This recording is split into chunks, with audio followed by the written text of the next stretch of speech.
you have to kind of come up with a list of non-negotiables, right? So yes, it could be a ton of different things you could think about beyond the salary, but then also narrow it down to what is really important to you. What are some things that you absolutely have to have in an offer, and start there. And then everything else would just be extra.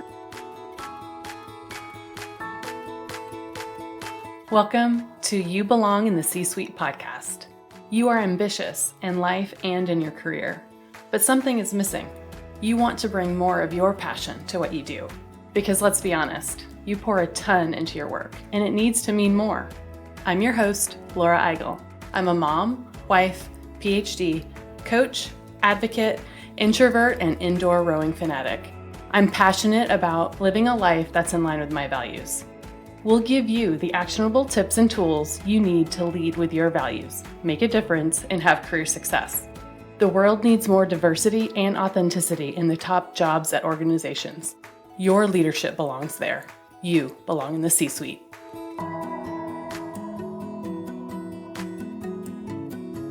You may have heard me say this before, and it's a little controversial. I don't believe in work-life balance. I believe in prioritizing what matters most and building boundaries that you can actually keep. As women, we are socialized to bypass our boundaries at every turn, in our personal lives, with our families, and especially at work. It started for me early in school, getting good grades, going above and beyond, making myself available, being stuck doing all the work on that group project. So it isn't that big of a surprise that it followed me into my career. Does that sound familiar? For years, we've been told to lean in, push through, show up. Living up to the expectations of others, plus your own high standards, is a lot. So you push through, you get it all done. But you can't do that forever, not unless you want to burn out. I'm inviting you to our live virtual workshop, Boundaries Before Burnout. In this 2-session workshop on August 24th and 29th, learn how to build a boundary that will help you prioritize what matters most. Set up a system that will enable you to keep that boundary, especially on the hard days when you're pulled into 10,000 different directions, and get the clarity of knowing what to say yes and no to, and the peace of mind of knowing you made the right decision. We are a judgment-free zone here, but I will hold space to keep you accountable. Register for the Boundaries Before Burnout workshop at thecatchgroup.com/workshop. That's thecatchgroup.com/workshop. I cannot wait to see you there. Welcome to this week's episode of the You Belong in the C-Suite podcast. Today, I'm excited to talk to Madelin Mendoza, and we are talking negotiation. A native New Yorker, Madelin Mendoza is a first-generation Dominican-American career coach and HR professional. Growing up in Queens, Madelin's communities were rich in diversity, instilling in her a passion to build a more diverse and inclusive world. Today, her career coaching business helps women of color land their dream senior and executive jobs that connect to their strengths and values. In her day job, she's an HR business partner at Paramount and has over 7 years of HR experience. She's earned her MS in HR Management and Development and is currently enrolled in an executive coaching certification program at NYU. We talked about so many things, about what's holding us back from negotiating, the importance of pay transparency. We talked about the different things you can negotiate beyond salary, and how to negotiate as an external candidate as well as an internal candidate, and the importance of LinkedIn. I cannot wait for you to hear this episode. Let's get started.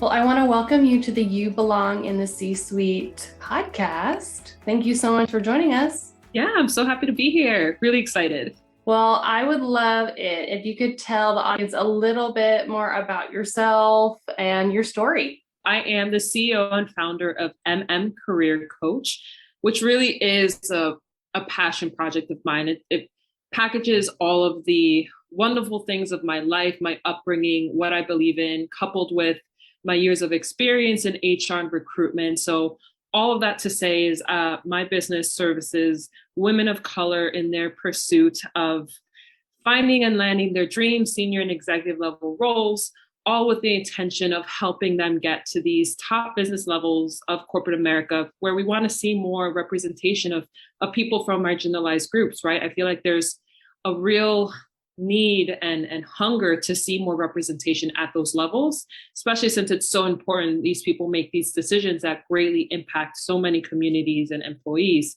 So my business really helps these women and in their pursuit of these roles through finding jobs that are aligned with their values and their strengths, helps them navigate the job search with strategy and intention, gives them the confidence and clarity to really get to that bottom line of finding this job. So I am myself a first generation Dominican American career woman. I work in HR, an HR business partner, and I have over 7 years of experience in recruitment. So I really bring my talents and skills to my business, and all with the intention, like I said, of bringing these women of color up to the top of this corporate ladder. So it's things I'm very excited about, passionate about, and yeah, I'm just bringing it to the world. I love it. And that's why we hit it off so well when we first met several months ago. And we have some of those same passions. And we know that, more, women of color need to be in these jobs to be making these decisions that affect so many people. And to get more people in those jobs, I'd love to start digging into some of the tactics. And specifically today, we're going to talk and kind of peel back the onion on negotiation. Does that sound good? Yeah, that's a very important topic in this space. So yes, let's start there. Let's start there. So first, let's start with what mistakes do you see leaders make when they are negotiating? And I'd love to talk about when we traditionally think about negotiating for a job, it's usually like as an external candidate, right? But I'd love to talk kind of both, because there still is room for negotiation as you get a promotion or different things. And so first, let's talk kind of external. If you're talking to get into a new organization, what mistakes do you see leaders make in that space?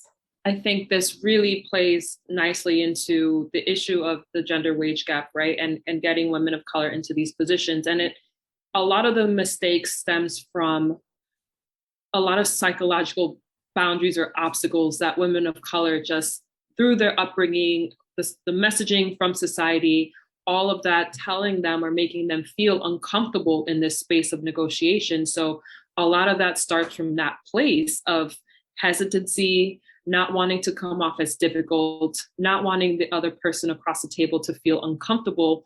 And all of that, I mean, is just crap. Like, should be thrown out the window. Men do not show up in that space with any of those feelings. So women of color should be empowered to show up in the space of negotiation and have these conversations naturally, because it is, after all, an expected part of the hiring process, whether you're an external candidate or an internal one. So both spaces, you are almost expected to negotiate, and it's in your best interest to do so. And the person across the room or across the table would even want you to, because it shows that there's an element of you that has that confidence to kind of back up yourself and your values and what you bring to the table, right? That kind of ties with what messaging and what you bring to the conversation. So from that point of view, in terms of the mistakes, I think it really starts from that mental blockage and a lot of just what we're taught from an early age as women of color. So I think the mistakes really start there. Yeah, that mindset and what we've been taught our whole lives. I love what you said before. It's expected. Like the recruiter on the other end, the hiring manager on the other end, they're expecting to negotiate. And so what happens when a candidate doesn't? As a recruiter, what has that been like? I'm sure that's happened. Yeah, I mean, it's from a recruiting standpoint, it's a few things that are kind of going on. So first and foremost, it's a win for the company, like right off the bat, right? I mean, they end up being in the winning position because they don't have to sacrifice any of their budgeting, and they most likely than not came in on the lower end of their salary. So they really end up winning in that scenario, right? So it's that feeling of like, okay, great, this is great from a recruiting standpoint. But also there is kind of this now impression of like, well, can this person negotiate for us, in these higher level positions, you're now going to be part of the organization. You're going to be in a leadership role. Can you handle these kind of conversations? There's also now a little bit of doubt happening, and it could really set you up in a much more, I don't want to say just negative, but it kind of hinders you a little bit as you're kind of starting this journey. You want to show up powerfully. So the way to do that is really using your voice, because you're going to have to do that as a leader regardless. So why not start where it matters most and where you are the most impacted in that decision? I love that. We talked about mistakes first. So basically the mental aspect. If folks are negotiating and they're still not quite getting it right, what have you seen there in terms of mistakes if you're starting to negotiate? I would say the biggest tool or resource that anyone could do for themselves is coming in prepared. And what I mean by that is really making sure you're doing market research and assessing that with what you bring uniquely as a candidate as well. So there's what the market's paying, but it's also what you bring to the table in terms of your talents, your skills. So really being strategic in that. So the mistake being, a lot of candidates might not do the heavy lifting of preparing themselves for these conversations, understanding what is in the market, and really going for the higher end of these salary ranges due to fear they won't hit those numbers, when in reality there's a lot of room in the budget and you're just not going for it, right? So I think the preparation key is very, very important, and I do see candidates not taking that extra step of preparing themselves from early in the interview process, right? Like, when you know you're going to do a job search, start preparing right then and there, so that when these salary negotiations happen, you're much more prepared and ready to have that conversation. You talked about the wage gap, which we all know we're making very slow progress to address. But I'd also love to talk about pay transparency. I've been seeing a little bit more on LinkedIn. In certain states, there's legislation regarding pay transparency, but we are not all there yet. Are you seeing more companies talk about salary upfront? Are you seeing candidates asking more upfront about it so they don't get so far down the process so that it's not a big surprise at the end? Can we talk about that a little bit? Yes, I definitely am seeing a shift for the better. I think with these pay transparency laws, I think they will help with this gender wage gap. I don't think it's the end all be all. I don't think it's an absolute, because I feel sometimes companies with their ranges, they could be a very wide range. And also it's kind of questions as well, like, is the range appropriate or in line with what the market is, right? So I wouldn't absolutely say it's the solution, but it's definitely towards step in the right direction. So what I'm definitely noticing is recruiters, myself included, as I'm also interviewing candidates for roles in my company and other recruiters that I know, compensation is now being brought earlier in the conversation. So that's another thing that candidates have to think about and navigate as well. Salary ranges being brought at the beginning of the recruitment cycle doesn't necessarily mean you could no longer negotiate at the end just because you kind of agreed to a range or said that the range is in line. Because at the end of the day, even if that conversation is brought at the beginning, you still don't know the job, you don't know the details, you don't know who the team is, you don't have that information. So you could agree to a salary range, you could have that on the job posting. That's a great start. But it still doesn't mean that you shouldn't and wouldn't negotiate towards the end and even go outside of their salary ranges. So I think that's another important thing for candidates to keep in mind. They might fall into the trap of saying, oh, well, I agreed to the salary range at the beginning, so I can't really negotiate or stay. I have to stay within that range. And that's not necessarily true. Information is power, data is powerful. So again, doing that research and knowing more about the job, the position, and what you bring to the table are elements that always have to be considered. But these pay transparency laws are definitely a step in the right direction, I think. I love that you just called that out, because I am a rule follower, and if I know, like, set up expectations in the front, here's the range, and then maybe I found out more about the job, I might still be really interested, but I know it's going to be pushing the higher end. And that's where I might start questioning myself and like create almost like a rule, like, well, I can't go above it because I already agreed to it. Right. Yeah. And that would be going against my word. So I love that you are challenging that assumption, because that is totally something that sounds like kind of early career Laura would totally do.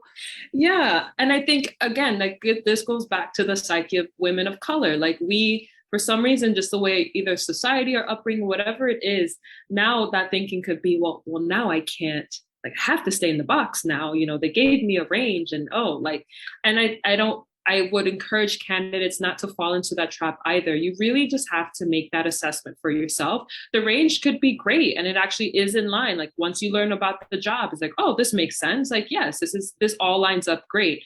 In that scenario, that's perfect. But if there's a scenario where you go through the recruitment cycle and you start to kind of wonder and kind of question that range in response to what you received in information of the job, the company, and everything else, you are in a position to ask those questions and to kind of challenge that a little bit for yourself. You are, after all, your own advocate in the recruitment process, and you alone are the only one who could speak up for yourself. That is so true.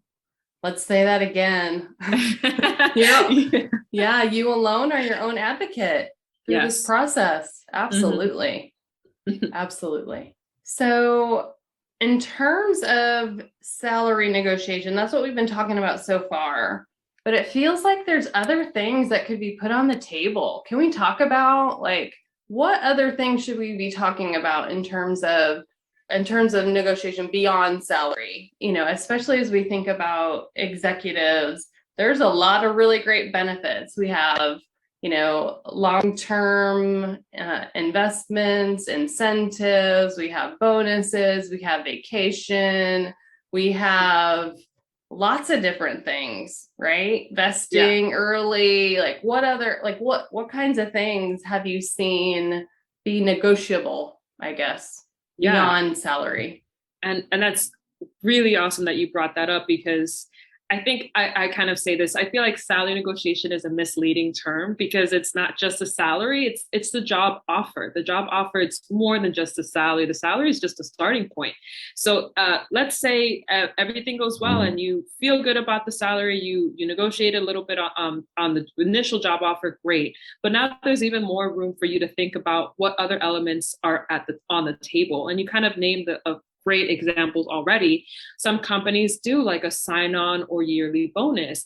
That could be negotiable. Maybe you are, or I highly encourage you to think about professional development and tuition reimbursement. If I'm a firm believer of being a continuous learner. If you are in a leadership role, you should 100% be thinking about your professional development, and you are always in a space of learning. So having funding for those activities, that could be negotiable as well.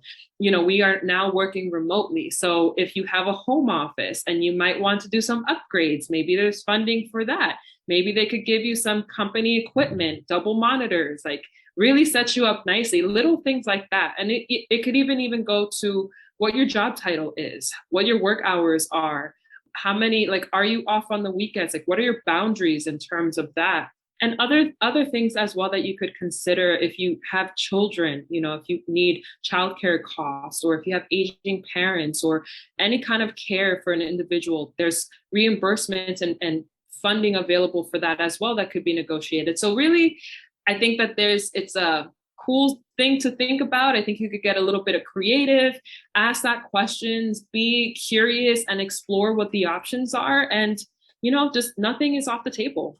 There's so many things that I want to dig into. First, you had mentioned salary is just a part of it. It is a part of total compensation.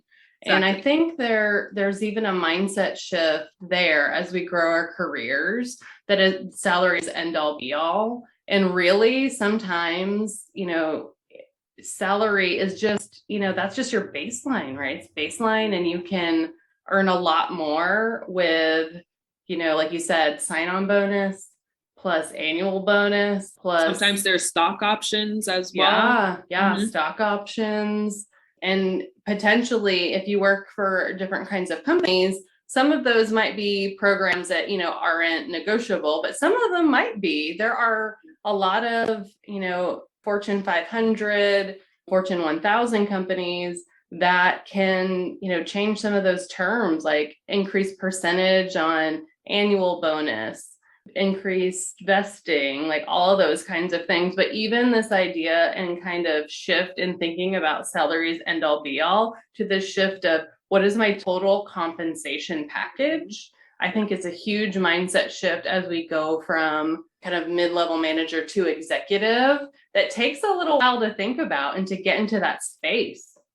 Absolutely. And what I encourage my clients when I work with them, and even for myself, you have to kind of come up with a list of non-negotiables, right? So yes, it could be a ton of different things you could think about beyond the salary, but then also narrow it down to what is really important to you. What are some things that you absolutely have to have in an offer, and start there. And then everything else would just be extra. So if you do have children, maybe that's a non-negotiable for you. Or if you have aging parents, or if you need to relocate and you need relocation fees, or whatever your situation is. And you could also think of it as, where are you currently in your job, and what are the benefits that you currently have, right? So that's also a baseline for you. You kind of don't want to go backwards in the next position. You only want to move forward. But you alone could decide for yourself, based on your situation, what are your must-haves and what it is that you are willing to walk away from or be more flexible on. So I also want to throw that in so that candidates don't get overwhelmed with all the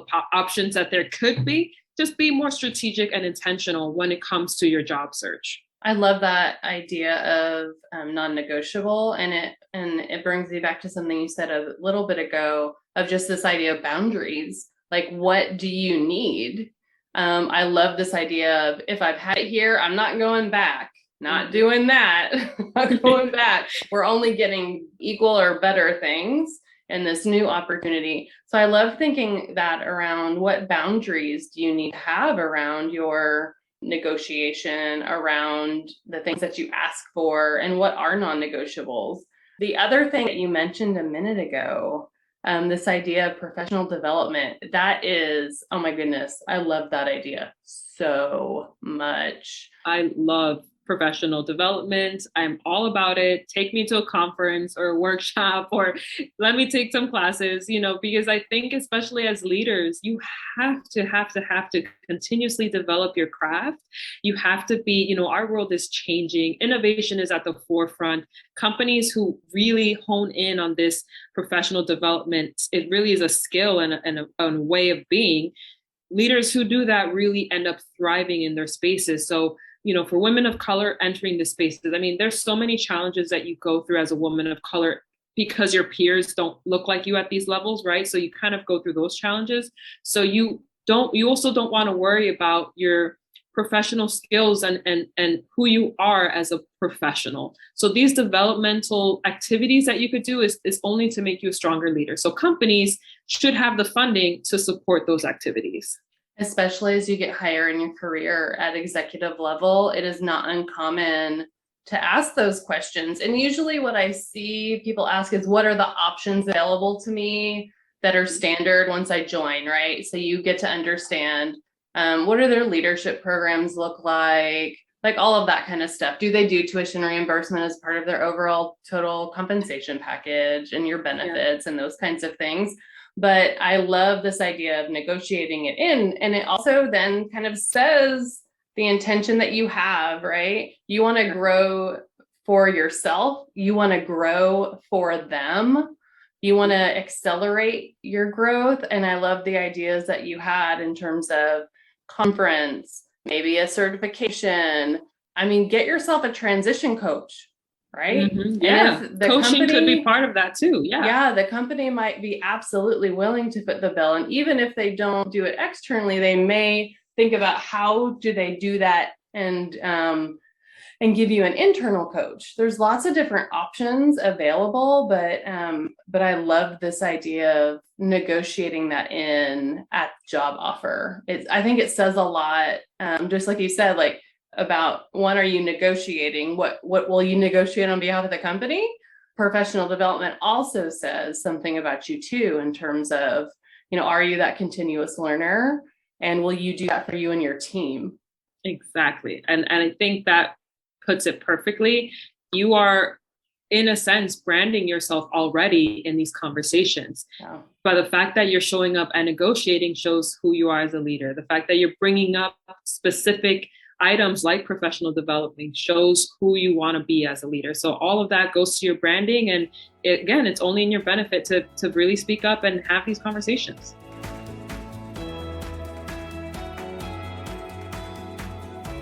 Hey there, Laura here with a quick reminder to check out our Boundaries Before Burnout workshop. If you want to feel renewed energy and focus to put your skill set to work by stepping out of things that are not meant for you and prioritizing your own needs, our 2-session workshop on August 24th and 29th can be the pathway for you to get there. Register for the Boundaries Before Burnout workshop at thecatchgroup.com/workshop. That's thecatchgroup.com/workshop. Don't reach the point of burnout. Shift your focus to you instead of your next to-do.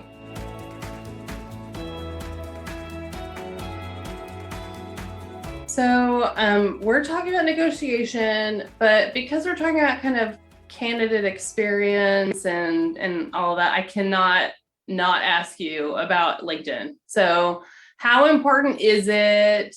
What should we be doing there? And especially if there's any tips on this kind of negotiation practice, how does kind of LinkedIn kind of overlap in some of this stuff? LinkedIn has definitely become such a powerful tool. It's definitely grown as a platform over the years.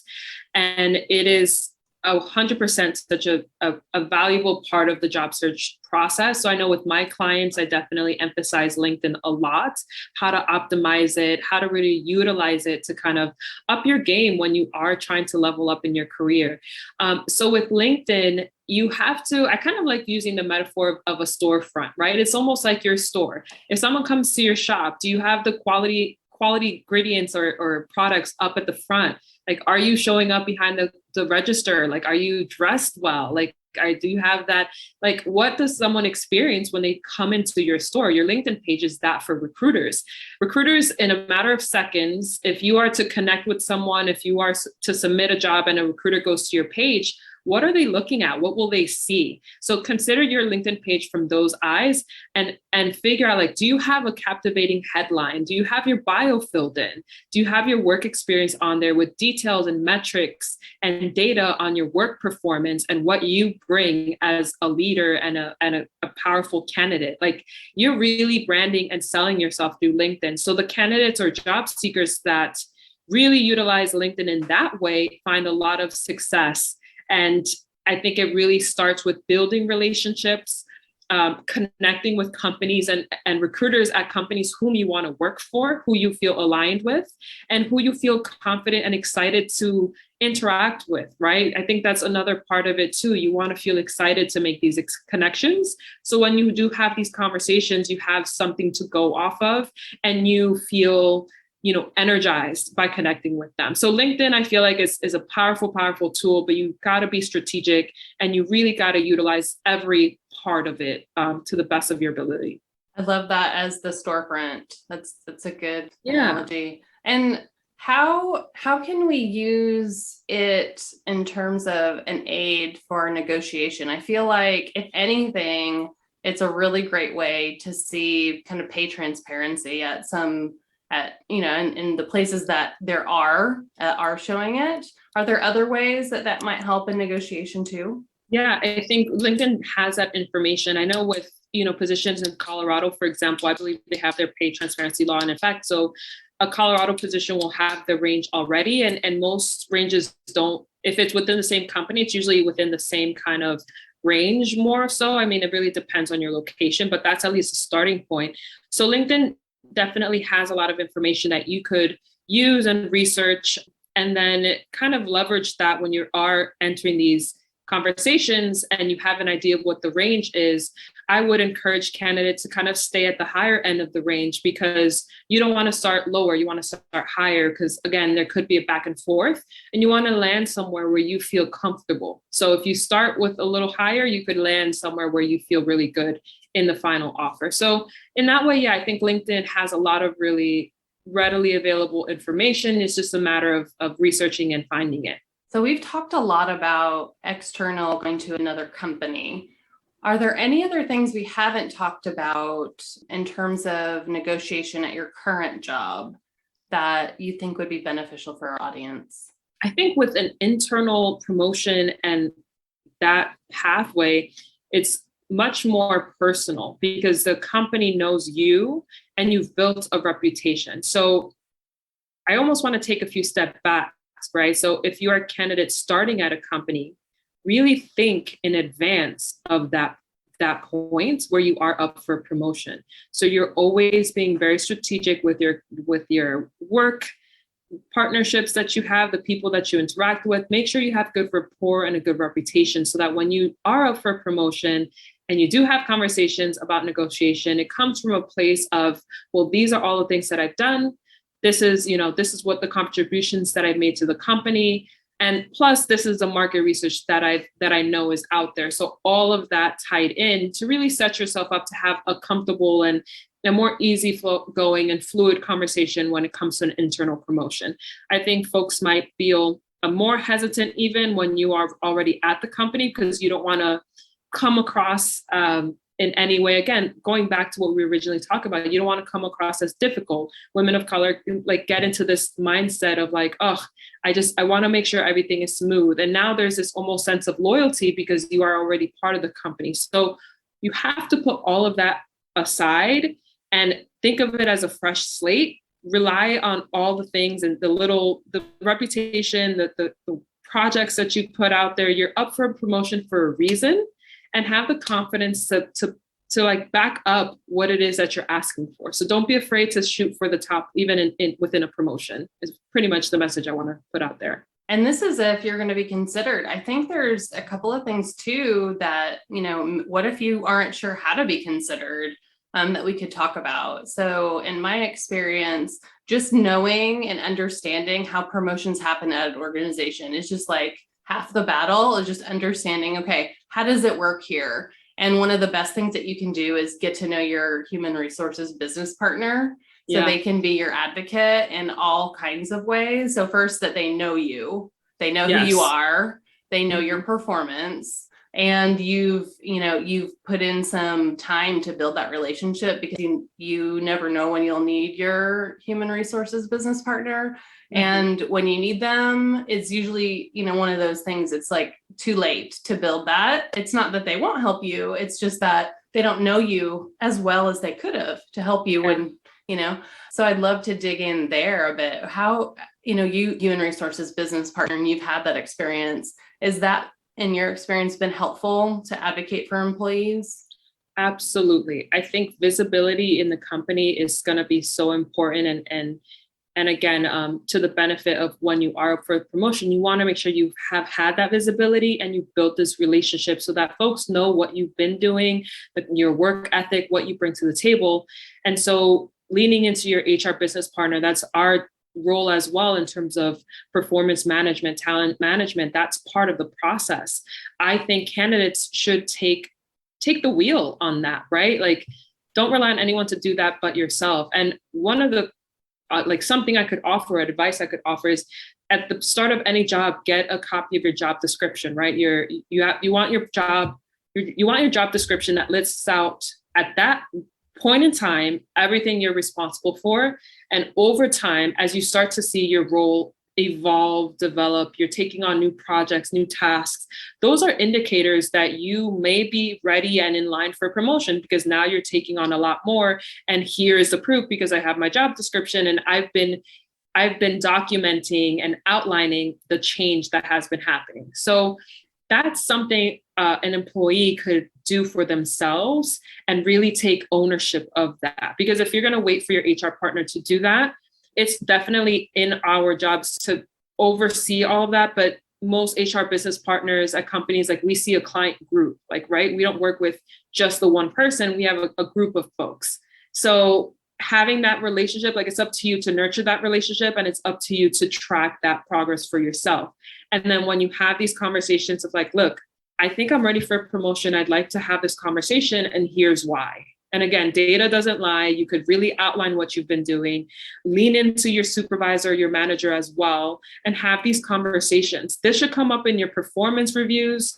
which happen on an annual basis, but you should also be meeting with your manager either monthly or even weekly. I would challenge it, like it should be a weekly conversation. And again, you are just constantly nurturing this line of communication between all of these folks. You're right. Like business partners have a whole huge client group, but the ones that the people in that client group that actually, there's like usually a handful that are really savvy. And then they have they just have touch bases with you, or they bring you to coffee, or you connect on something. You might volunteer for something that's HR related, whatever it might be, just to keep connecting with HR, I think is just a huge benefit to employees. And then knowing the cycle, like, so at certain companies, they do promotions maybe twice a year. And It's really hard to get them out of cycle. It's not impossible, but you're a lot more likely to do it. And to get it in that cycle, it takes several months, right? Exactly. To say, hey, this is what we need to do to get visibility, to get approval, to, talk to all the people we need to talk to set it up, to do a job evaluation, all the little steps. And so, like you said, those meetings with the manager and HR are really important to check in, especially when you think you are ready, and knowing what that process is and what it looks like. Yeah, that's excellent that you bring that up. It really is like planting a seed. That's what you're doing. And by you bringing it up, you're planting that seed, and it will take some time, and every company is different. And if you are excited and feel aligned with the company, I think it's worth waiting it out. And again, just continuously having that conversation, continuously proving, why it is that you are ready for promotion, and just letting that, that plant grow, right?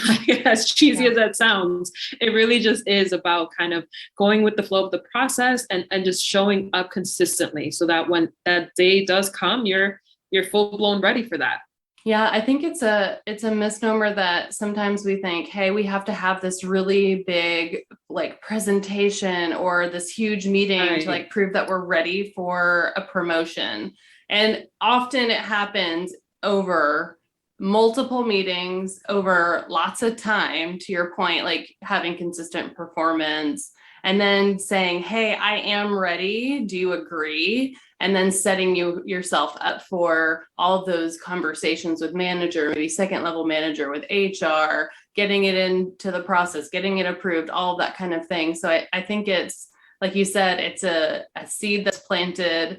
And along the way, there's parts that you can try to negotiate and build that case as that seed starts to grow. Mm-hmm, exactly. Yeah. So in terms of internal negotiation, if you're having these regular conversations, if you have a really great relationship with HR business partner and manager, are you finding with an internal, usually it's like potentially a salary increase?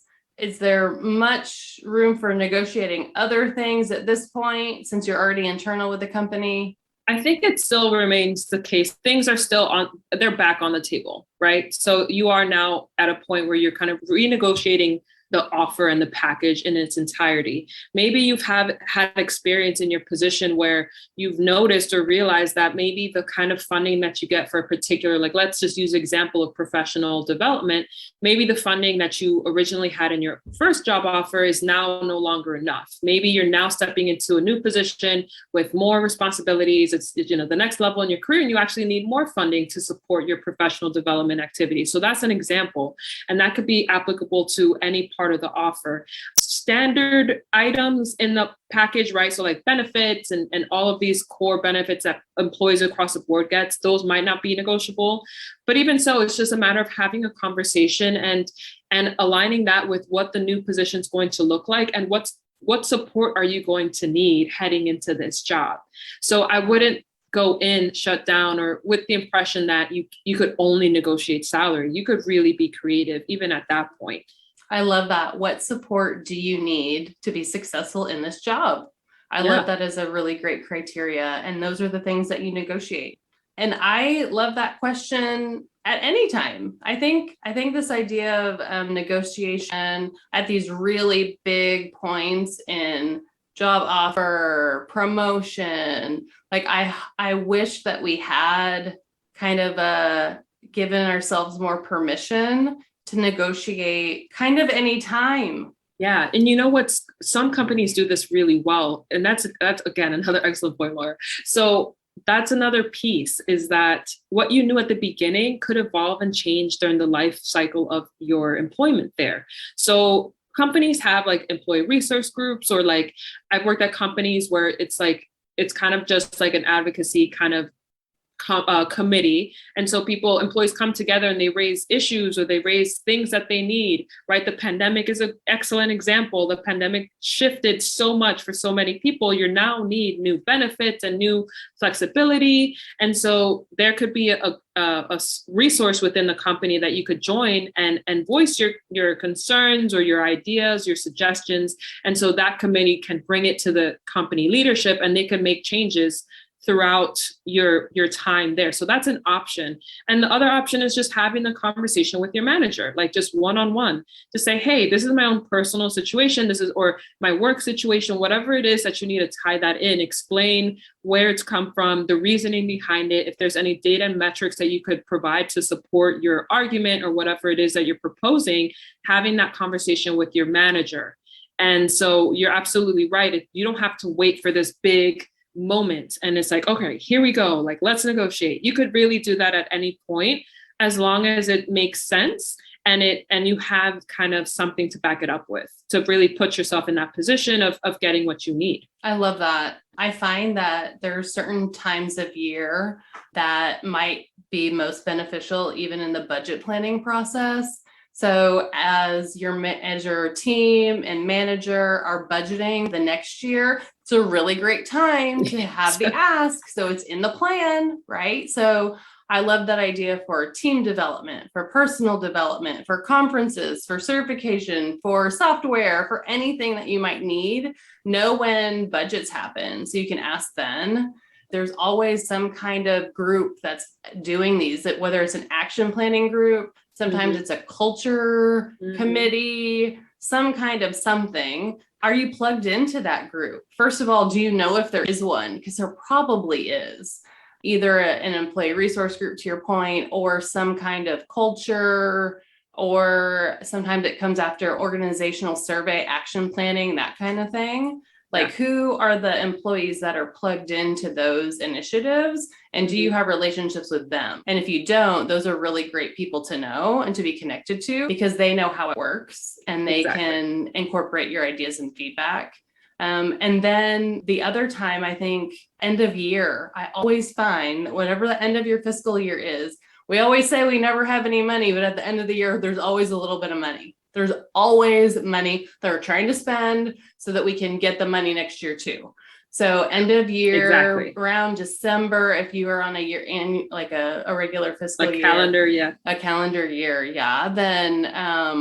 then ask then too. Exactly. These are excellent points for sure. I feel like employees, and that's the thing, right? Like you have to take this initiative and do this kind of research. Even someone listening to this podcast, like you are equipped with so much information, you're much more empowered now. And so just going back to like my business mission is just that women of color and our communities, we're not aware of these. We don't grow up talking about workplace benefits and negotiation and all of these things. You kind of learn that as you kind of go through your career journey. So I am all about sharing this information, empowering employees to have these conversations and know that it's a natural and expected part of the employee life cycle. Yeah, because guess what? Other people are asking. Yeah. And it's there's no harm in asking. Like just ask, put yourself out there. If you don't ask, the answer is going to be no, right? That's right. That's absolutely right. Well, I have enjoyed our conversation so much. I want to ask you, I love actionable things. So I'm going to ask you, if you're a candidate right now, what's the best thing that you can do to prepare for negotiating? Yeah. So if you did listen to this and you reached this point of the episode, I really want you to reflect on a lot of the things that we mentioned in this conversation. And you have to figure out for yourself, like, what does your non-negotiable list look like? So that when you do have this conversation and you're ready to negotiate the salary and beyond, what are some things that you absolutely need to feel excited, ready, and energized to start your job, right? Like that's where it stems from. You need to have this conversation, because if you don't, you're going to start this job on a bad footing. You're not going to feel good. You want to feel empowered. And so that's an action step that anyone listening could do. Just take some time, plug it into your calendar if you need to, if you're super busy, like take half an hour, really brainstorm what it is that you need in a position. What are the benefits? What's the salary? And more specifically, be super clear and intentional on what are the jobs that you're gunning for, and who are the companies that you want to work for, right? So it's all about strategy, it's all about clarity, and it's all about confidence. And all of that stems from preparation and research. And it all ties back to you, who you are authentically, and what matters to you as an individual. So yeah, that's what I would say. And I want to know how we should connect with you. If we want to connect with you on LinkedIn, or if we want to work with you, tell me more. Yeah. So first and foremost, LinkedIn, absolutely. Connect with me on LinkedIn. So I'm under my name, Madelin Mendoza. I'm also on Instagram under my business name, Career Coach. So I'm always putting out content around these topics and just the job search in general. So follow me to get that content. And also within my business, I have a 90-day career coaching program. It's a group program with individualized coaching built into it. So you get the best of both worlds, I would say. And it's a small group, just around 5 women of color. If you are looking to get support in your job search, whether you're going to now or in the near future preparing for it, my program covers kind of the A to Z, right? Like the career planning, job search strategy, optimizing your LinkedIn, salary negotiations, resume and interview prepping, building up your confidence and your executive mindset, and all of that. Also thinking about what your 30 days in the job will look like and coming up with a plan for that as well. So my program really meets all of these points, and I meet my clients where they are. So whatever your need is, I'll support you through that journey. So my 90-day career coaching program, right now I have the next cohort to begin around the end of August, early September. And if you would like to sign up for that and have a discovery session with me to just make sure that it's a right fit for you, just go to my website. So it's www.mmcareercoach.com. And you could scroll down and find my discovery session form. Submit the form, submit your information, and then it will book a session to meet with me, and we could really discuss if the program is right for you. I love it. Thank you so much for all of your valuable insight. Really just having this conversation to educate others on the things that we should be doing to advocate for ourselves. Yes, I really, really loved everything. I feel like, man, if I were someone listening into this episode, I would bookmark this. Like, we just dropped a lot of gems for you guys. So I'm hopeful that this was something people could really latch onto, and hoping that it helps them in their negotiation conversations. Thank you so much. I want to thank you so much for listening to the You Belong in the C-Suite podcast. If you are enjoying this content, please remember to rate and review on Apple Podcasts. By leaving a review, you are helping others find this content. We will be featuring 5-star reviews on air in upcoming episodes. Editing and support for the podcast is done by S&E Podcast Management. To get more tips and tools to help you live a life guided by your values, go to thecatchgroup.com. Keep your boundaries and take care.